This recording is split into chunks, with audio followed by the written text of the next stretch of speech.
जय राधा माधव कुंज बिहारी। यह प्रवचन श्री चैतन्य चरितामृत आदि लीला के अध्याय 7 पर श्रील गोपाल कृष्ण गोस्वामी महाराज द्वारा 1 जनवरी 2007 को नई दिल्ली में दिया गया। कुंज बिहारी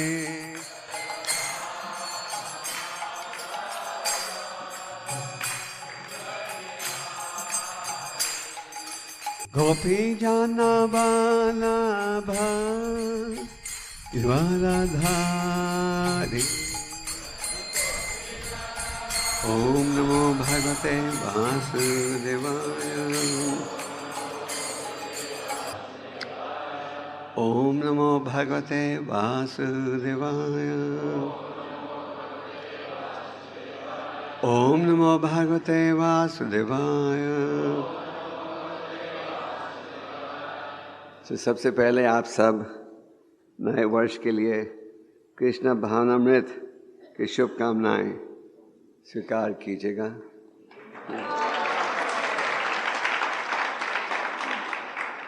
भौतिकवादी व्यक्ति ये चाहते हैं कि नए वर्ष में ज़्यादा धन कमाएं, ज़्यादा भौतिक सुविधाएं प्राप्त हो, पर भक्तों की इच्छा रहती है कि हम और भी भक्ति में जुड़ें और भगवत प्रेम को अनुकूल करने का प्रयास करें। तो आप सब जो यहाँ उपस्थित हो, आप सबकी आध्यात्मिकता में रुचि है, इसीलिए आप आज मंगल आरती में भी आए थे। पर मैं सोच रहा था कि अगर आप सोचो कि लगभग हर हफ्ते नया साल है, रोज़ तो आप मंगल आरती में नहीं आ सकते, तो इसी बहाने आप मंगल आरती में ज़्यादा आना शुरू कर दोगे। जैसे आज काफ़ी संख्या में लोग आए थे मंगल आरती के लिए और क्लास में भी। तो भक्तों की इच्छा रहती है कि हम हर सुविधा का लाभ उठाएं भगवान के शरणगत होने के लिए। इसलिए जैसे आज छुट्टी का दिन है तो आप सब आए हो मंगल आरती में, क्लास में आ रहे हो। और भौतिकवादी क्या कर रहे होंगे? सो रहे होंगे, एक बजे जागेंगे। तो जैसे मैंने कहा था, हर सोमवार को हम चैतन्य चरितामृत पढ़ते हैं। हफ्ते में 6 दिन पढ़ते हैं, सुबह के समय भागवतम और सोमवार के दिन चैतन्य चरितामृत। चैतन्य चरितामृत की रचना कृष्णदास काविराज जी ने की है, चैतन्य महाप्रभु जी। तो चैतन्य महाप्रभु जी स्वयं भगवान हैं, जो कि प्रकट हुए थे लगभग 520 साल पूर्व। और चैतन्य महाप्रभु जी के विषय में, उनकी शिक्षा के विषय में 3 प्रसिद्ध ग्रंथ हैं जिनके द्वारा आप ज्ञान प्राप्त कर सकते हो। एक है चैतन्य भागवत, जिसकी रचना वृंदावन दास ठाकुर जी ने की है। एक है चैतन्य मंगल, जिसकी रचना लोचन दास ठाकुर जी ने की है। और एक है चैतन्य चरितामृत, जिसकी रचना कृष्णदास काविराज जी ने की है। श्रील प्रभुपाद जी ने चैतन्य चरितामृत का अनुवाद किया क्योंकि इसमें बहुत गहरा सिद्धांत है और लीलाएं भी हैं। दूसरे जो 2 ग्रंथ हैं, चैतन्य भागवत और चैतन्य मंगल, उनमें लीलाएं ज़्यादा हैं और सिद्धांत थोड़ा कम है। और चैतन्य चरितामृत में काफ़ी गहरा सिद्धांत है, इसलिए प्रभुपाद जी ने सबसे पहले इस ग्रंथ का अनुवाद किया। तो इस समय हम आदि लीला पढ़ रहे हैं। आदि लीला का 7वां अध्याय। चैतन्य चरितामृत के 3 भाग हैं, आदि लीला, मध्य लीला और अंत्य लीला। कृष्ण नाम महामंत्रेर एतव स्वभाव, ए जपे तरे कृष्णे उपजय भाव। ओम अज्ञातमनन्दस्य ज्ञानाञ्जनशलाकया चक्षुरुन्मीलितं येन तस्मै श्रीगुरवे नमः।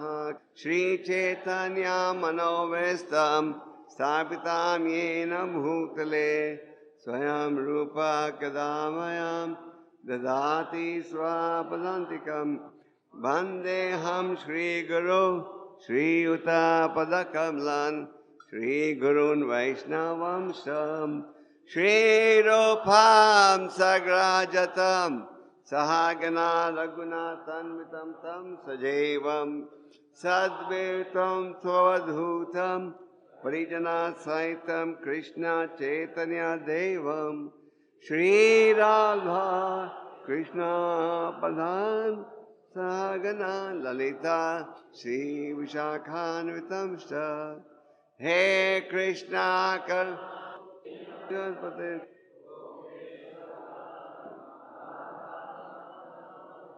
सप्तक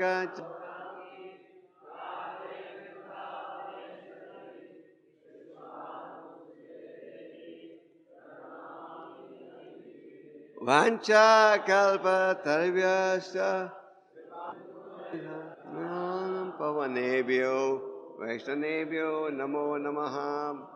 जय श्री कृष्ण चैतन्य प्रभु नित्यानंद।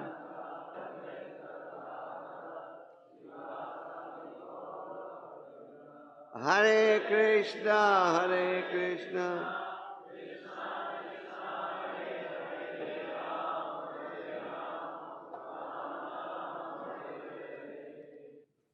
श्लोक का अनुवाद इस प्रकार से है। यह हरे कृष्ण महामंत्र का स्वभाव है कि जो भी इसका कीर्तन करता है उसमें तुरंत ही कृष्णा के लिए प्रेमपूर्ण भाव उत्पन्न हो जाता है। तो इस श्लोक का उच्चारण चैतन्य महाप्रभु जी स्वयं कर रहे हैं और इस 7वें अध्याय में आप पढ़ते हो कि जब चैतन्य महाप्रभु जी वाराणसी आए, जिससे आप बनारस के नाम से भी जानते हो, वहाँ के जो मायावादी सन्यासी थे उन्होंने महाप्रभु जी की बहुत ही निंदा की। महाप्रभु जी छोटी सी आयु में ही संस्कृत के बड़े विद्वान बन गए थे, इसलिए उनका एक नाम था निमाई पंडित। पंडित किसे कहते हैं? जिसके पास शास्त्रिक ज्ञान हो। आज के वातावरण में आप देखते हो पंडित, महाजन, गोस्वामी, स्वामी जिनके नाम हैं, जो बीड़ी सिगरेट सब गलत काम भी करते हैं पर पंडित का मतलब है जिसके पास गहरा आध्यात्मिक ज्ञान हो। तो छोटी सी आयु में ही निमाई ने उस समय के जितने संस्कृत के विद्वान थे सबको हरा दिया था।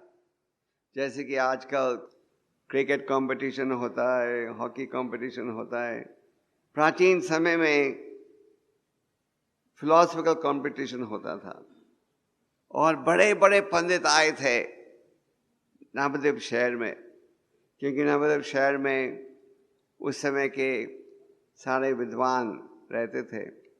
उस सबको महाप्रभु ने हरा दिया था। एक केशव कश्मीरी नाम का पंडित भी आया था जिसने भारत में सबको हरा दिया था। जब केशव कश्मीरी ने सूचना भेजी कि मैं नवद्वीप में आकर आपके शहर के प्रतिनिधि से डिबेट करना चाहता हूँ, तो नवद्वीप शहर के जितने विद्वान थे सब घबरा गए। उन्होंने कहा केशव कश्मीरी के सामने कौन डिबेट करेगा, कौन खड़े होगा, क्योंकि सबको पता था उसके ऊपर देवी सरस्वती की खास कृपा है। पर कोई भी तैयार नहीं हुआ। फिर उन्होंने ये निर्णय किया कि हमारे शहर का जो सबसे छोटा पंडित है उसे हम आगे रखेंगे। वो सबसे छोटा पंडित कौन था? निमाई। सिर्फ 11 साल की आयु थी उनकी। और उन्होंने ये कहा कि अगर केशव कश्मीरी ने निमाई को हरा दिया तो हम कहेंगे कि उसने तो हमारे शहर के बच्चे को हराया, हमें थोड़ी हराया। और अगर किसी जादू से निमाई ने उसे हरा दिया तो हम कहेंगे कि अगर हमारे शहर का बच्चा उसे हरा सकता है तो हमारी तो बात ही छोड़ो। तो केशव कश्मीरी के साथ गंगा के तट पर निमाई ने डिबेट किया था और निमाई ने केशव कश्मीरी को बड़ा आदर दिया। केशव कश्मीरी जब आए, निमाई ने उनको आदर दिया और कहा कि आपकी बहुत ही प्रशंसा मैंने सुनी है। केशव कश्मीरी ने कहा कि मैंने आपकी प्रशंसा सुनी है, आप सुनाओ कुछ श्लोक मुझे। निमाई ने कहा कि आपके सामने तो मैं निकम्मा हूं, तुच्छ हूं, आप पहले श्लोकों की चर्चा कीजिए। और फिर केशव कश्मीरी ने 1 घंटे में 100 श्लोकों की रचना की, जिनके द्वारा गंगा माता की प्रशंसा हो रही थी। और फिर श्लोकों की रचना करने के पश्चात उन्होंने पूछा, फिर कैसे लगा तुम्हें? केशव कश्मीरी शुद्ध भक्त नहीं थे, संस्कृत के विद्वान थे, पर उनमें गौरव था। ये चाहते थे हमेशा कि लोग उनकी प्रशंसा करें, तुम कितने बड़े विद्वान हो। तो महाप्रभु जी ने सारे 100 श्लोकों को कंठस्थ कर लिया था एक बार सुनने से ही। जो व्यक्ति एक बार सुनने से ही कंठस्थ कर ले, उसे संस्कृत में श्रुतिधरा कहा जाता है। और जब केशव कश्मीरी ने देखा कि उन्होंने इतनी वायु की तेजी से इन श्लोकों की चर्चा की थी और निमाई ने एक बार सुनने से ही कंठस्थ कर लिया, तो वो आश्चर्य हो गए। उनको लगा कि इस व्यक्ति में खास शक्ति है। और जब निमाई ने उनकी रचनाओं की कमियां सुनाई, केशव कश्मीरी उनका उत्तर नहीं दे पाए। और जब शाम के समय कि उन्होंने सरस्वती देवी से प्रार्थना की, कहा कि हर स्थिति में आपने मेरा सहयोग दिया है, पर आज आपने मेरा सहयोग नहीं दिया, क्या कारण है? तो देवी ने कहा कि जो लड़का निमाई है, ये साधारण बालक नहीं, पर स्वयं भगवान है। तो अगले दिन केशव कश्मीरी अपने विद्यार्थियों के साथ निमाई के शरणागत हो गए। तो पूरे भारत में निमाई का नाम फैल गया था कि ये निमाई पंडित जो है संस्कृत के बहुत बड़े विद्वान हैं। पर जब ये बनारस में आए, वाराणसी में, तो वहाँ ये क्या कर रहे थे? हरे नाम का संकीर्तन अपने साथियों के साथ। और उन दिनों में, और आज भी शायद, बनारसी जो था मायावादी सन्यासियों का अड्डा था, हेडक्वार्टर था। तो उस समय एक सभा हो रही थी और 10,000 मायावादी सन्यासियों की। और ये सारे मायावादी सन्यासी कह रहे थे, ये जो निमाई पंडित है, लगता है ये पागल हो गया है, इसे हमारे साथ बैठकर वेदांत सूत्र का अध्ययन करना चाहिए। पर वेदांत सूत्र के अध्ययन के बजाय पागलों जैसे नाचता है और गाता है। जैसे कि आप लोग भी जब हरि नाम में जाते हो, कई तो आपका साथ देते हैं, कई क्या कहते हैं, देखो पागलों जैसे नाच रहे हैं, गा रहे हैं। जब बाहर के लोग मंदिर में आते हैं और भक्तों को देखते हैं नाचते हुए उत्साह के साथ, तो कई बार दोष देते हैं, कहते हैं ये सब तो दिखावा है, हमारे हृदय में तो शुद्ध भक्ति है, हम दिखाते नहीं किसी को। लोग कहते हैं ना, ये तो नाच दिखावे के लिए नाच रहे हैं, कहते हैं ना लोग। पर वो ये नहीं जानते कि दिखावा नहीं है, पर अगर आप भगवान के गुणगान में जुड़ जाओ तो नाचने का, गाने का खुद ही दिल करता है। तो ये जो मायावादी सन्यासी थे, ये इस प्रकार से महाप्रभु जी की निंदा कर रहे थे। मायावादी किसे कहते हैं? कई बार लोग सोचते हैं कि मायावादी का अर्थ है जो कि माया में है। तो एक रूप से देखा जाए सभी माया में है तो सभी मायावादी बन जाए, कहलाएंगे। पर मायावादी का अर्थ है जो कि भगवान के दिव्य स्वरूप को नहीं स्वीकार करते, जो सोचते हैं कि परम भगवान जब प्रकट होते हैं भौतिक संसार में, वह हमारे समान बन जाते हैं। एक और नमूना है जो सोचते हैं कि भगवान का स्वरूप ही नहीं है। कुछ दिन पहले एक वकील आया था मुझे मिलने, तो नीचे मिल रहा था, तो मैंने उससे कहा कि ऊपर दर्शन के लिए गए आप? कहा नहीं। तो मैंने बहुत प्रयास किया कि ऊपर आए भगवान के दर्शन के लिए, पर जब भी मैं कहता था दर्शन के लिए जाइए, वो किसी न किसी रूप से टाल देता था। फिर थोड़ी देर बाद पता लगा कि वो कट्टर मायावादी था, आर्य समाजी। तो कह रहा था नहीं हम तो भगवान के विग्रह में विश्वास ही नहीं करते, तो हम दर्शन क्यों लें। तो जो मायावादी विचार के व्यक्ति हैं, वो सोचते हैं ये मूर्ति जो है ये तो मूर्ति पूजा है, इसमें क्या है शक्ति। तो जो वैष्णव हैं मायावादियों की संगत से दूर रहते हैं। ये है किसका? महाप्रभु जी का आदेश। तो ये मायावादियों की जो सभा हो रही थी, उनके नेता का नाम था प्रकाशानंद सरस्वती। सब ये चर्चा कर रहे थे ये सन्यासी तो पागल हो गया है, हमारे साथ बैठकर वेदांत सूत्र का अध्ययन करने के बजाय पागलों जैसे नाचता है, गाता है। और ये जो निंदा हो रही थी, ये निंदा पहुंच गई महाप्रभु जी के भक्तों के कानों में। खास करके उनके दो प्रसिद्ध भक्त थे जिनका नाम था चंद्रशेखर आचार्य और तपन मिश्रा। तपन मिश्र और चंद्रशेखर आचार्य, इन्हें पता था कि चैतन्य महाप्रभु जी स्वयं भगवान हैं।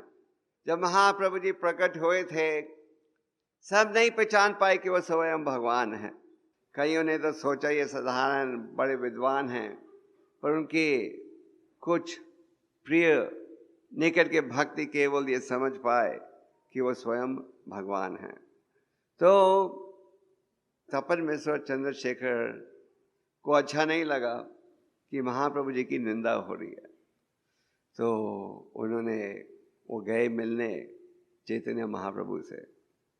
उन्होंने कहा कि हमें दुख हो रहा है आपकी निंदा सुनकर।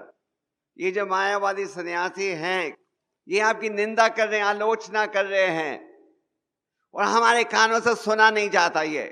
क्योंकि जो वैष्णव है किसी की निंदा ना करना चाहता है ना सुनना चाहता है।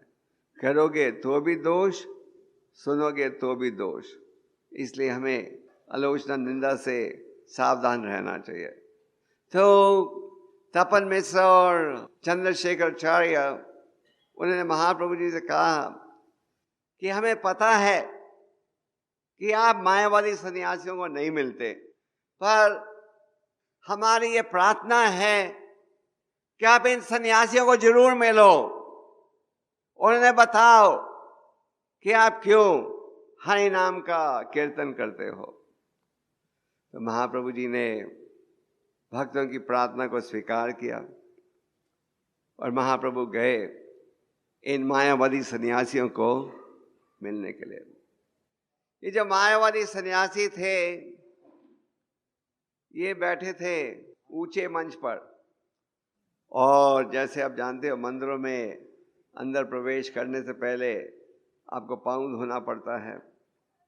तो ये सारे सन्यासी बैठे थे ऊंचे मंच पर, और महाप्रभु जी जब आए, उन्होंने अपने पैरों को साफ करके वो बैठ गए उस स्थान में जहाँ की लोग पैर धोते हैं।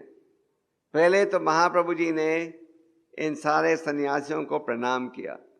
तो प्रभुपाद जी समझाते हैं कि अगर कोई मायावादी सन्यासी भी आए, हमें उसे आदर देना चाहिए।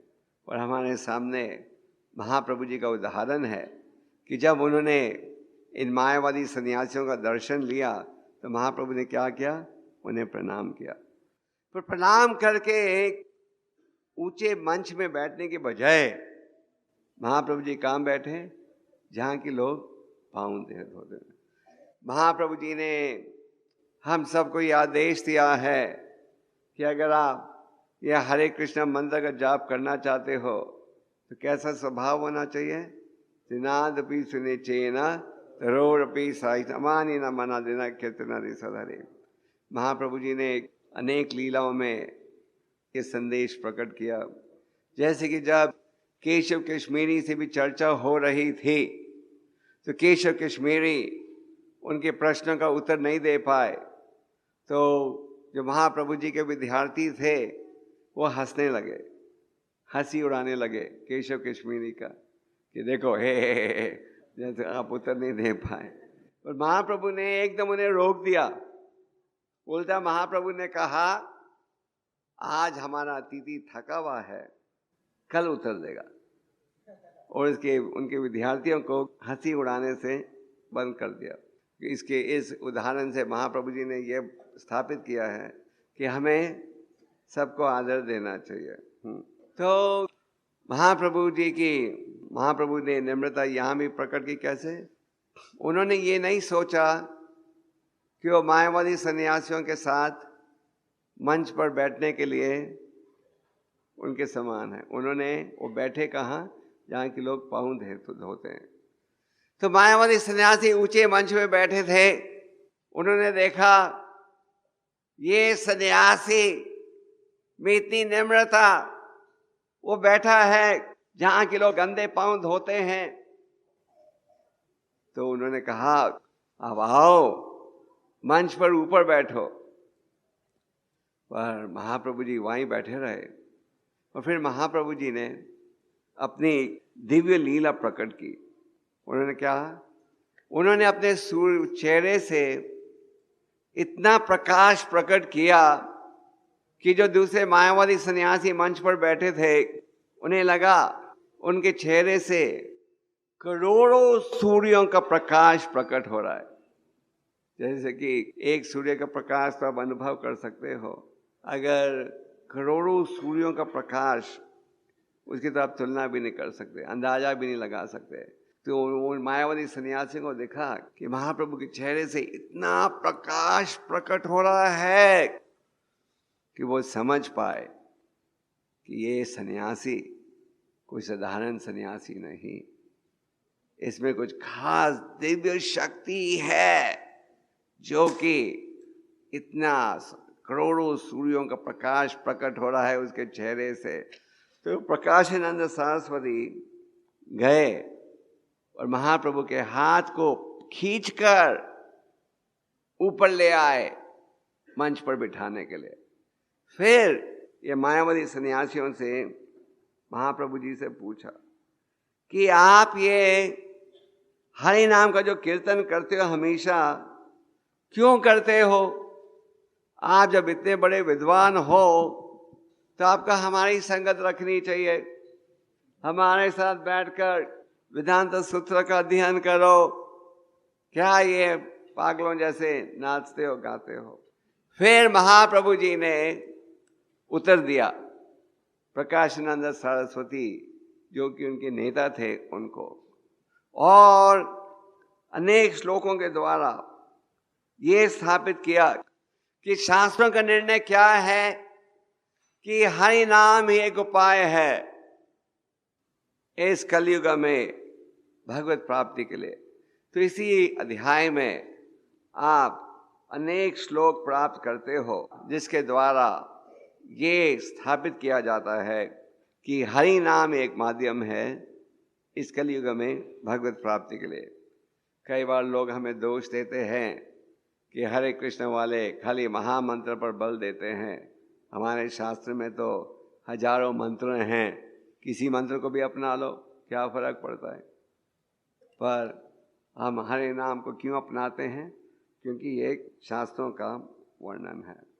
हरे नाम हरे नाम एव केवलम कलो नस्तेव नस्तेव नस्तेव एव गति न था। और कले दोषे निदराजन अस्ति एक महागुना कीर्तन देव कृष्ण से मुक्त संग से परम जन। तो इस प्रकार महाप्रभु जी ने अनेक श्लोकों का वर्णन किया जिसके द्वारा ये स्थापित होता है कि हरे नाम ही एक साधन है इस कलयुग में। किसके लिए? भगवत प्राप्ति के लिए। और आगे महाप्रभु जी ने कहा कि जब से मुझे मेरे गुरु के द्वारा ये हरि नाम प्राप्त हुआ है, जब से मैं तो पागल बन गया हूँ। जब से मुझे हरि नाम प्राप्त हुआ है, जब से मैं पागल बन गया हूँ। मैं हंसता हूँ, रोता हूँ, नाचता हूँ पागलों जैसे। ये हंसना, रोना, नाचना कोई भौतिक रोने, हंसने और नाचने के समान नहीं है। जैसे कि आप कोई कॉमेडी देख रहे हो हंसने के लिए, और या कोई गंभीर स्थिति को देख रहे हो रोने के लिए। नहीं, ये हंसना, नाचना, रोना, ये है शुद्ध भक्ति के लक्षण। तो चैतन्य महाप्रभु जी ने आगे कहा प्रकाशानंद सरस्वती से कि मैंने जाकर मेरे गुरु से कहा कि आपने क्या कर दिया है मेरे साथ। आपने मुझे ऐसा मंत्र दिया है कि अभी वो जीभ से छूटता ही नहीं है। अब आपने मुझे ऐसा मंत्र दिया है कि मंत्र लेते लेते मेरा हृदय कहता है नाचो, गाओ, रो। आपने तो मुझे पागल ही बना दिया है। आपने क्या जादू किया है मेरे ऊपर। तो महाप्रभु ने प्रकाशानंद सरस्वती को कहा कि मैंने जाकर अपने गुरु से कहा कि आपने क्या जादू का मंत्र दे दिया है, कभी ये मेरे जीभ से ये छूटता ही नहीं है। जब महाप्रभु जी ने अपना संकीर्तन आंदोलन आरंभ किया था नवद्वीप में, तो वहाँ के जो ब्राह्मण थे उन्होंने महाप्रभु जी का विरोध किया। जैसे कि कोई 20 साल पहले जब हमारे भक्त इंडोनेशिया में गए थे प्रचार करने के लिए, तो उस देश के जो ब्राह्मण सभा थी भारत हिंदुओं की, उन्होंने सरकार को कहा ये हरे कृष्ण वाले तो असली हिंदू नहीं है, इनको मत आने दो। क्योंकि जब हमारे भक्त वहाँ गए थे तो किसी ने कह दिया था कि व्यक्ति ब्राह्मण बनता है गुणों पर आधारित, जन्म पर आधारित नहीं। तो ब्राह्मण सभा को बहुत गुस्सा आया, तो उन्होंने सरकार से शिकायत कर दी कि हरे कृष्णा वालों को यहाँ मत आने दो। तो जब चैतन्य महाप्रभु जी ने अपना प्रचार का आंदोलन आरंभ किया, जो उस समय के जो वहाँ के ब्राह्मण थे उन्होंने जाकर मुसलमान काजी से शिकायत की कि अगर आप हरि नाम का प्रचार नहीं रोकोगे तो हम सब, ये तो प्रचार हो रहा हमारे धर्म के विरोध। और मुसलमानों ने भी शिकायत की कि अगर आप ये हरि नाम के आंदोलन को नहीं रोकोगे, निमाय के आंदोलन को, तो सारे मुसलमान हिंदू बन जाएंगे। और एक दाढ़ी वाला मुसलमान था, तो बार बार जाकर काजी को कह रहा था रोको रोको निमाई के आंदोलन को। तो उस काजी ने कहा मैं देख रहा हूं कि तुम हमेशा हरे कृष्णा बोलते रहते हो।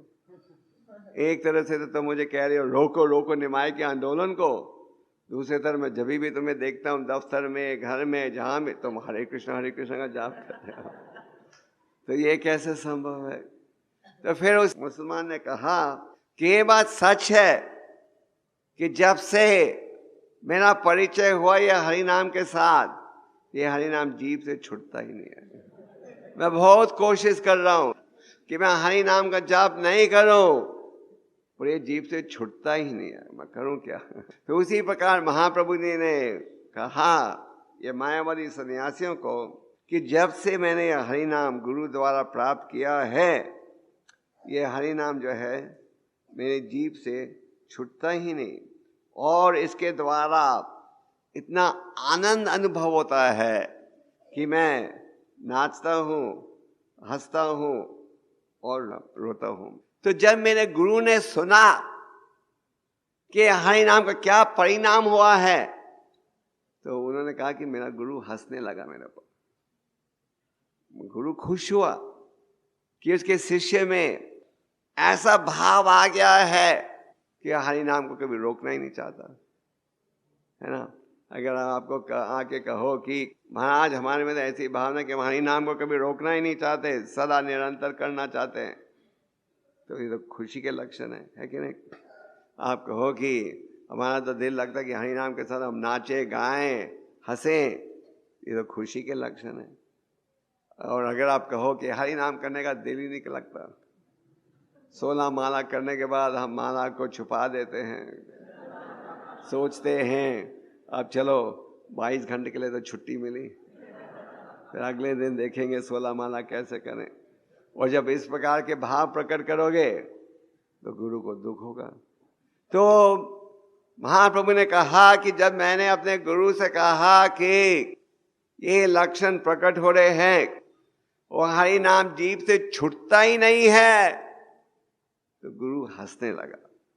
और गुरु ने हंसकर क्या कहा, ये हरे कृष्ण महामंत्र का स्वभाव है कि जो भी इसका कीर्तन करता है उसमें तुरंत ही कृष्ण के लिए प्रेम पूर्ण भाव उत्पन्न हो जाता है। तो आप सब आज इधर पहुंचे हो क्योंकि यह है नया साल। असल में यह है क्रिश्चियन न्यू ईयर, वैष्णव न्यू ईयर नहीं है।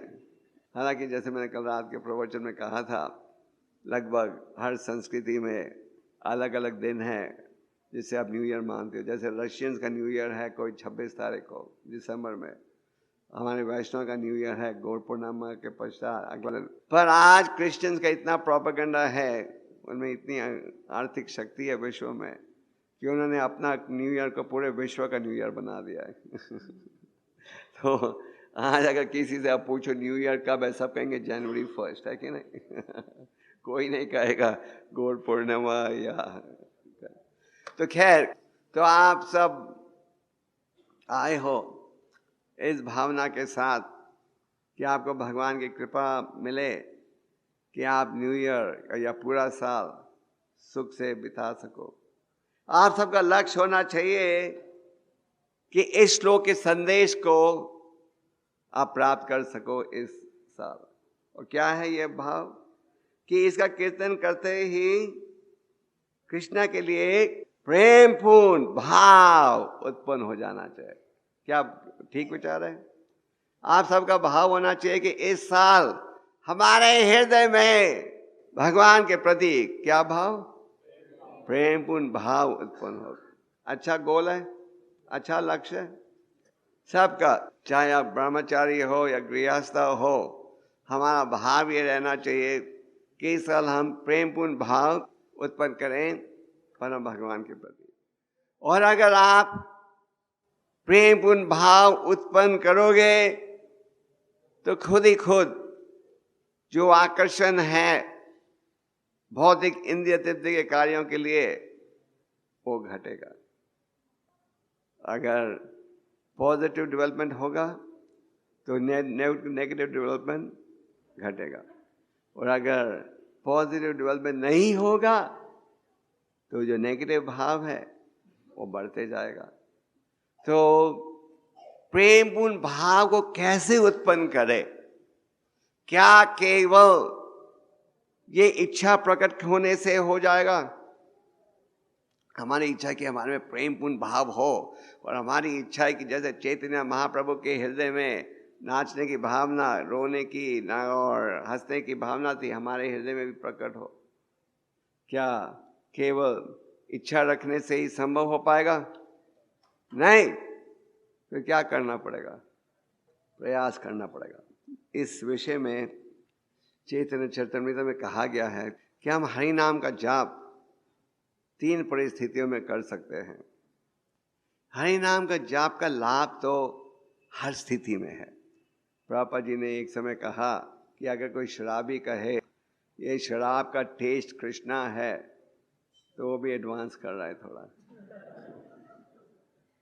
अगर आप कहो ये शराब का टेस्ट कृष्णा है, क्योंकि भगवान कहते हैं हम द टेस्ट ऑफ वाटर रसम अब तो कौन थे, तो आप कहो कि ये टेस्ट है कृष्ण, वो भी एडवांस कर रहे हैं।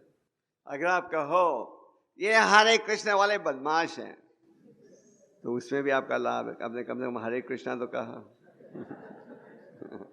जैसे कि कई साल पहले जब भारत में इस संस्था की स्थापना हुई, तो उस समय एक बड़े प्रसिद्ध कलाकार ने एक फिल्म बनाई थी, हरे रामा हरे कृष्णा, देवानंद ने। तो फिल्म तो हमने नहीं देखी, पर सुना था कि उस फिल्म में दिखाते हैं कि लोग क्या दम मारो दम, हाँ दम, शराब गांजा लेकर फिर उनमें भावना उत्पन्न होती है हरे कृष्णा बोलने के लिए। तो ये फिल्म रिलीज हुई थी शायद 72 में, जबकि प्रभुपाद जी भारत लौटे थे और कृष्ण भक्ति की स्थापना कर रहे थे भारत में। तो मैं प्रभुपाद जी को मिला था 73 में आकाश गंगा बॉम्बे में, जहाँ की हमारा मंदिर था। तो मैंने प्रभुपाद जी से कहा कि ये फिल्म के कारण इस्कॉन की बेइज्जती होगी भारत में, क्योंकि उन्होंने गलत रूप से ये दिखाया है कि हम भंग लेकर फिर हरे राम हरे कृष्णा का जाप कीर्तन करते हैं। तो प्रभुपाद जी ने कहा नथिंग विल बी लॉस्ट, कुछ नुकसान नहीं होगा, लोग हरे कृष्णा सुनेंगे, कुछ लाभ उठाएंगे। तो उन्होंने परवाह नहीं की कि वो गलत रूप से प्रकट कर रहे हैं कि हरे कृष्णा वाले भांग पीकर ये हरे कृष्णा का उच्चारण करते हैं। तो हरे कृष्णा का लाभ तो हर स्थिति में है, चाहे आप कहो कि ये लोग तंग कर रहे हैं, आलोचना भी करो, और चाहे आप प्रेम से भी जाप करो। पर कहा गया है कृष्णदास कविराज के द्वारा कि अगर हम हरे नाम का पूरा लाभ उठाना चाहते हैं तो हमें हरे नाम का जाप एक तो सावधानी से करना चाहिए। सावधानी से करने का अर्थ है ये सोचो भगवान के नामों में भगवान में कोई अंतर नहीं, और आप बड़े ध्यान से जाप करो। ये नहीं कि आप 10 और काम कर रहे हो, साथ में अपना 16 माला का जाप कर रहे हो। साथ में नाम अपराधों से बचो। पहली स्थिति हरि नाम की है नाम अपराध, आप जाप कर रहे हो और साथ में अपराध भी कर रहे हो। फिर जैसे आपका आध्यात्मिक ज्ञान बढ़े, आप अपराधों से बचते हो, बचने का प्रयास करते हो, और इस स्थिति को कहा जाता है नामाभासा। तो अगर आप नामाभासा के भाव से जाप करोगे तो ही भगवत प्रेम हृदय में उत्पन्न हो पाएगा। अगर आप नामाभासा के भाव से जाप नहीं करोगे तो हृदय में जो प्रेम उत्पन्न होना चाहिए, जो कहा जा रहा है इस श्लोक में, उसको आप उत्पन्न नहीं कर पाओगे। तो अगर आप भगवत प्रेम उत्पन्न करना चाहते हो तो क्या आवश्यक है कि आप नामाभासा के स्थिति में रहकर अपना जाप करो। कई बार हम भक्तों से पूछते हैं जाप कर लिया, कहते लोग हाँ कर लिया, पर हमें ये देखना है कि हमारे जाप की क्वालिटी क्या है। जैसे कि आपको प्रसाद देते हैं, अगर आपको रोज प्रसाद दें ज़्यादा नमक के साथ तो अच्छा लगेगा आपको, अगर आपको कम नमक के साथ दें तो अच्छा लगेगा। पेट तो भर जाएगा पर उसका स्वाद नहीं आएगा, है कि नहीं। तो उसी प्रकार 16 माला जाप करना अच्छा है, पर अगर आप इस श्लोक के संदेश का लाभ उठाना चाहते हो, अगर आप चाहते हो कि प्रेमपूर्ण भाव उत्पन्न हो आपके हृदय में, तो क्या आवश्यक है कि ध्यान के साथ अपराधों से बचते हुए जप रोज करो। और अगर आप इस भाव से करोगे तो फिर प्रेमपूर्ण भाव आवश्यक ही आपके हृदय में उत्पन्न होगा।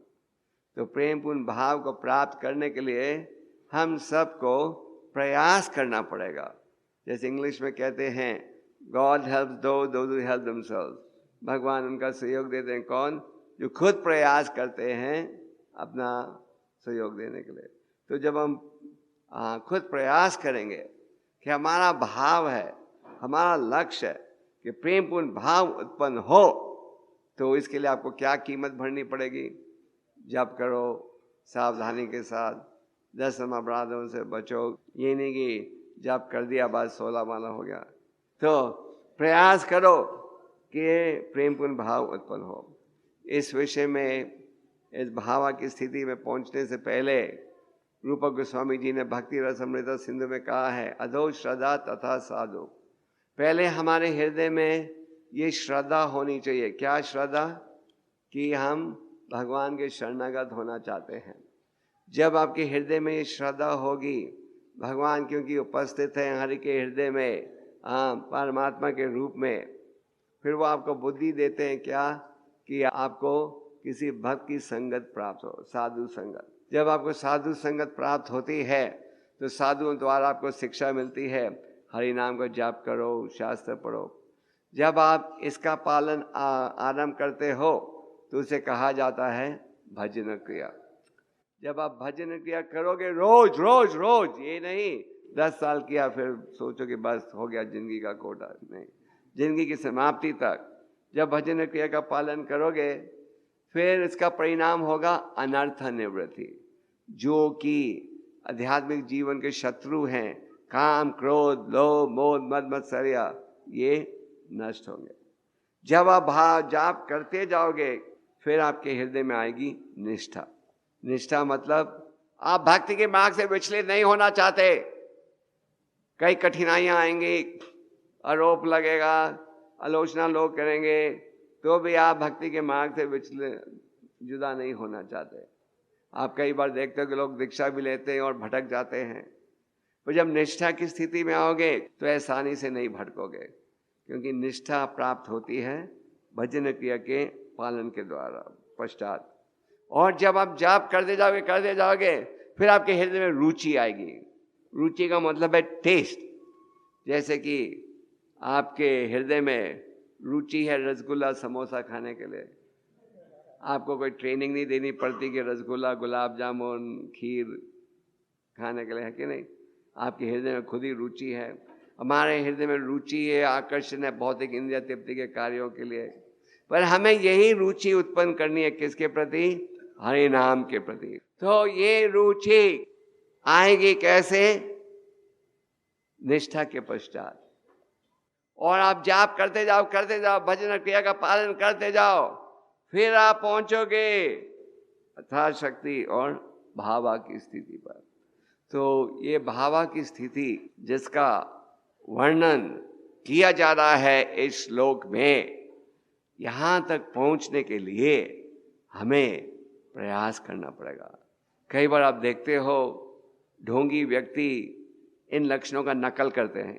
आप देखते हो वृंदावन में भी वो जाप कर रहे हैं और नकली आंसू बहेंगे और रोने का प्रयास करेंगे। ये है नकली लक्षण। असली लक्षण प्रकट होंगे जब हम सावधानी से जाप करेंगे। और नरोत्तम दास ठाकुर जी कहते हैं कब वो शुभ दिन आएगा जबकि जैसे ही मैं हरि नाम का उच्चारण करूं ये शुद्ध भक्ति के लक्षण प्रकट होंगे। तो इन लक्षणों को प्रकट करने के लिए आपको क्या करना पड़ेगा? क्या? प्रयास करना पड़ेगा। और हम सबको इस क्षेत्र में प्रयास करना चाहिए। तो भावा की स्थिति में पहुंचने के लिए मेहनत करोगे तो ही उस स्थिति पर पहुंच पाओगे। और इसलिए हम सबका लक्ष्य होना चाहिए क्या? कि हम प्रेम पूर्ण भगवत प्रेम उत्पन्न हो। तो अगर आप प्रयास करोगे तो आवश्यक ही भगवान आपका सहयोग देंगे। जैसे कि भगवत गीता में भगवान कहते हैं जो प्रयास करते हैं मुझे समझने के लिए, उनमें भी कुछ कमी भी हो तो उससे मैं क्या करता हूँ? दूर करता हूँ। तो संक्षेप में आज के श्लोक में महाप्रभु जी मायावादी सन्यासियों को बता रहे हैं कि जब उन्होंने अपने गुरु से कहा आपने क्या मंत्र मुझे दिया है, आपने तो ऐसा जादू कर दिया है कि हरि नाम में जीभ से छूटता ही नहीं। तो उनके गुरु बड़े प्रसन्न हुए कि उनके शिष्य में प्रेमपूर्ण भाव उत्पन्न हो गया है। और उन्होंने कहा कि हरि नाम का प्रभाव ये है कि अगर आप सावधानी से हरि नाम का जाप करोगे तो आपके हृदय में प्रेमपूर्ण भाव उत्पन्न होगा। किसके प्रति? कृष्ण भगवान के प्रति। तो हम सबका रेजोल्यूशन होना चाहिए, ये निर्णय होना चाहिए कि हम प्रयास करेंगे कि प्रेमपूर्ण भाव उत्पन्न हो। तो प्रयास अभी से ही शुरू कर दो। ये नहीं कि जैसे कई विद्यार्थी सोचते इम्तिहान से एक दिन पहले तैयारी करेंगे।